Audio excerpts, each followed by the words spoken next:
terkait dengan Sumpah Pemuda. Apakah ada peristiwa kepemudaan yang walaupun itu nggak nyambung langsung dengan peristiwa Sumpah Pemuda, Iya. tapi sifatnya terkait, ada apa nggak peristiwa yang ya sama-sama anak muda yang bergerak di Madiun? Ya.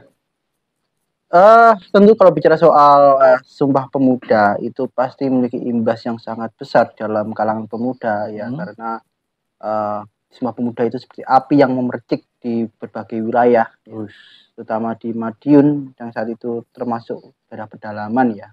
Oh ya. Ya, pedalaman Jawa gitu ya.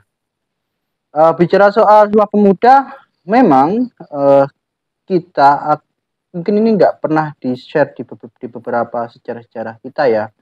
Mungkin ini karena ini adalah peristiwa lokal, namun saat itu ini jadi pembahasan nasional di era kolonial Belanda saat itu ya. Di mana para pemuda itu, pemuda Madiun yang saat itu bersekolah di Ospia ya, Operating School for atau istilahnya sekolah Pamung Praja ya. Yang sekarang ada di Diponegoro. Iya, Puspo sekarang ya. Itu mereka melakukan sebuah perlawanan yang cukup mengagetkan pemerintah daerah dan pemerintah pusat gitu. Di mana mereka tidak mau menyanyikan lagu Wilhelmina. Oh, lagu kebangsaannya. Lagu bahasanya Belanda gitu.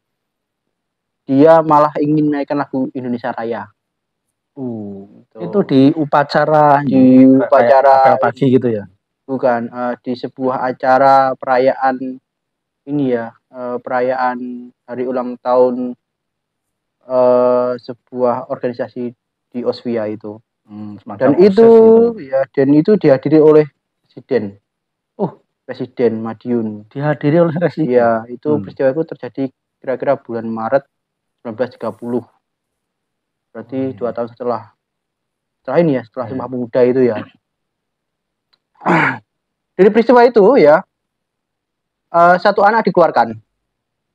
Oh, provokator ya, provokator dikeluarkan. Dia itu namanya saya lupa ya. Dia dikeluarkan, dia orang Bandung. Dia bersekolah di Madiun. Dia dikeluarkan. Ketika dia keluar, dia ditemukan mengajar di taman siswa di Bandung sana. Ya, ketika dia ditemukan oleh pemerintah kolonial bahwa dia mengajar di taman siswa, akhirnya dia diskors menjadi guru. Karena apa? Tidak punya sertifikat guru. Karena sekolah partikuler itu kan nggak ada sertifikat guru ya. Kalau dia ingin mengajar bisa gitu ya. Kayak gitu. Dan ada juga beberapa orang yang diskors selama 2 minggu. Nggak boleh sekolah itu? Nggak boleh sekolah selama 2 minggu.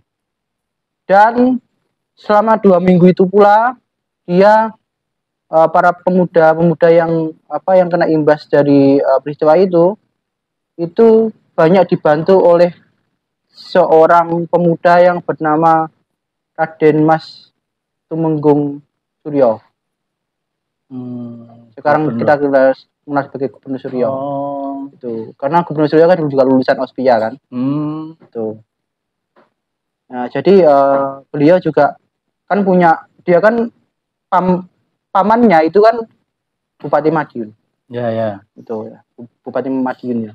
Ronggo Kusmin itu. Itu.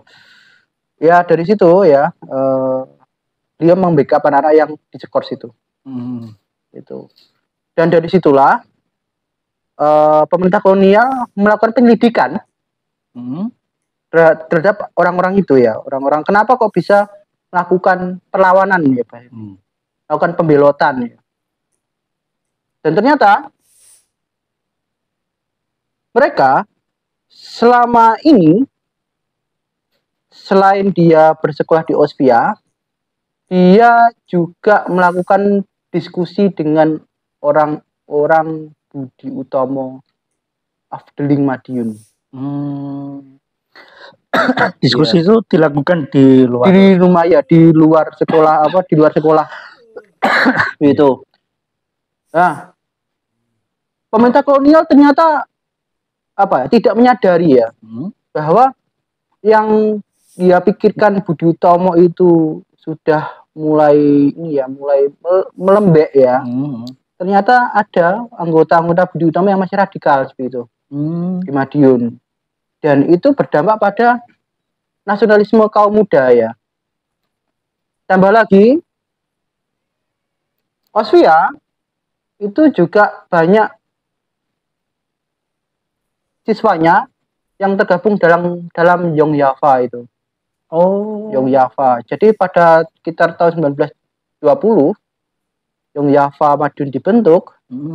Ada 125 anggota yang mayoritas itu anggotanya dari orang-orang Osvia.